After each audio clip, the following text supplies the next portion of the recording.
सांप्रदायिकता फैलाने वालों का सबसे बड़ा खुराक झूठ है। ये बात याद रखिएगा।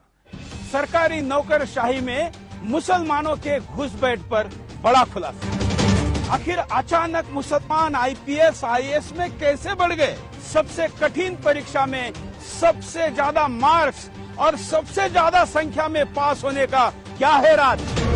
जो जहरीला प्रचार ये सज्जन कर रहे हैं उसमें सीधा सीधा आरोप तो यूपीएससी के ऊपर लगाया जा रहा है कि आप एक घुसपैठ करा रहे हो, आप एक षड्यंत्र का हिस्सा हो जिसके तहत मुसलमानों को उनकी मान्यता ये है कि नाजायज तरीके से ब्यूरोक्रेसी में घुसाया जा रहा है। ये फैक्चुअली ही गलत बात कर रहे हैं। मैंने यूपीएससी की वेबसाइट से डाउनलोड करके जो आखिरी रिजल्ट आया उसको एनालाइज कर लिया है। टोटल 829 कैंडिडेट सेलेक्ट हुए हैं, उसमें नाम से जो मुस्लिम दिखते हैं वो केवल 35 कैंडिडेट हैं। That comes to just 4.22%।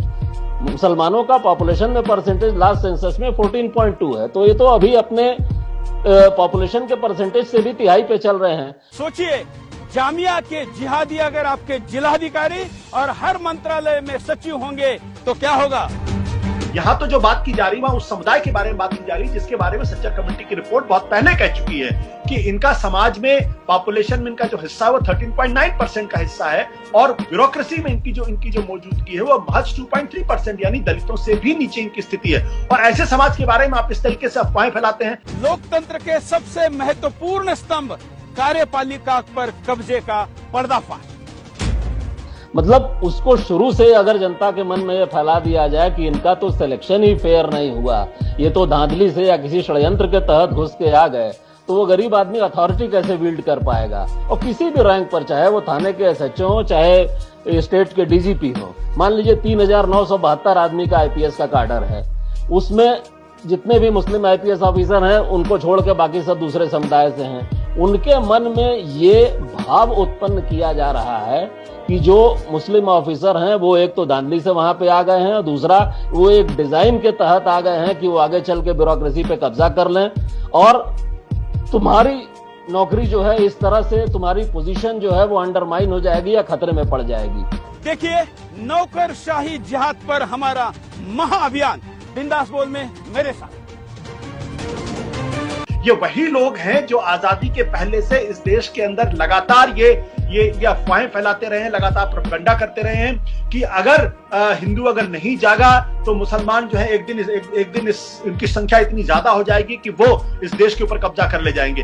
हमको गद्दारों की बढ़ती आबादी से खतरा है। सुरेश चौंके जी के साथ साथ एमपी गिरिराज सिंह इस वक्त जंतर मंतर पर मौजूद हैं। जनसंख्या नियंत्रण कानून के लिए पॉपुलेशन कंट्रोल पर इस पूरी बातचीत को हिंदू मुस्लिम में बदल दिया गया है। ये सच है कि भारत के अंदर हमारी जनसंख्या गिर रही है। क्या भारत में फिर से नया पाकिस्तान हम बनाएंगे? यहाँ बैठे हुए सब लोगों के 2 ही बच्चे हैं।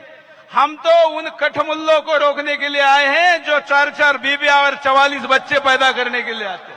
मुस्लिम आबादी जिस गति से बढ़ रही है ये निश्चित तौर पर इस राष्ट्र हित में नहीं है। 2029 के बाद इस देश का कोई प्रधानमंत्री हिंदू नहीं बन पाएगा। जहां जहां हिंदू घटा देश वहां पर बटा। आधा हिंदुस्तान से हिंदू बेदखल हो रहा है और अभी भी कहीं पर इसको लेकर कोई चर्चा नहीं। आजादी के वक्त भी यही भ्रम फैलाया गया था कि जितने मुसलमान हिंदुस्तान में रह गए हैं वो इतनी तेजी से बढ़ेंगे कि देखते ही देखते हिंदुओं से ज्यादा हो जाएंगे। लेकिन हकीकत यह है कि मुसलमानों की जनसंख्या बढ़ने की रफ्तार धीमी हो रही है। हर 10 साल में देश में लगभग इतने हिंदू बढ़ जाते हैं जितनी मुसलमानों की कुल आबादी। लेकिन फिर भी आइए हिसाब लगाते हैं कि क्या वो दिन आ सकता है जब मुसलमान हिंदुओं के बराबर हो जाएंगे। जी हाँ, बढ़ते बढ़ते जब भारत की कुल आबादी 13,000 करोड़ हो जाएगी तब जाकर हिंदू मुसलमान बराबर होंगे, अगर दोनों अपनी आज की रफ्तार से बढ़ते रहे तो। और उसके लिए आपको 2281 के सेंसस का इंतजार करना होगा, यानी 270 साल बाद। मोटी बात यह है कि ये असंभव है और 13,000 करोड़ लोग क्या रह सकते हैं इस देश में? असंभव है, ये असंभव है, ये भ्रम है जो फैलाया जा रहा है। नहीं, ऐसा नहीं है, ऐसा नहीं है। चूंकि हिंदू जो है एक ही शादी करता है और मुस्लिम ये जो है एक शादी करने के बाद फिर दूसरी करते, फिर तीसरी 4-5 बीवियां अपना रखते हैं, जिससे उनकी आबादी बढ़ रही है और एक बीवियों से 4 बच्चे 5 बच्चे होते हैं। अच्छा, इसमें थोड़ा सा आप लॉजिक लगाइए। अगर एक जगह पे 4 मुसलमान लोग हैं और 4 मुसलमान औरत हैं और सेक्स रेशियो 1:1 है, तो एक आदमी अगर चारों औरत से शादी कर लेगा तो बाकी 3 तो किसी से शादी नहीं कर पाएंगे ना। तो अगर एक आदमी 4 औरतों से शादी करेगा और बाकी 3 कुंवारे बैठे रहेंगे तो चांस ये है कि बच्चे कम पैदा होंगे, ज्यादा नहीं। तो आज के बाद देश में मुसलमानों की जनसंख्या कितनी है? 40 करोड़। इस देश में बच्चे पैदा करके देश पर कब्जा करने का षड्यंत्र है, इसलिए उनको जेल में डालने की मांग मत करिए, क्योंकि जेल भी आपके और हमारे टैक्स से चलते हैं। जेल में तो ये आराम से खाएंगे क्योंकि वहां कोई मेहनत नहीं करनी है। इनको जेल में नहीं, सीमा के बाहर फेंकना होगा। जनता को आप मूर्ख समझना बंद कर दीजिए। इस प्रकार की बचकाना बातें किसी के गले नहीं उतरती, लोग मजाक उड़ाते हैं। इस देश का कण कण, इस देश का जन जन, संपूर्ण जनमानस सिर्फ एक सवाल पूछ रहा है, अगर हम करें तो करें क्या, बोले तो बोले क्या।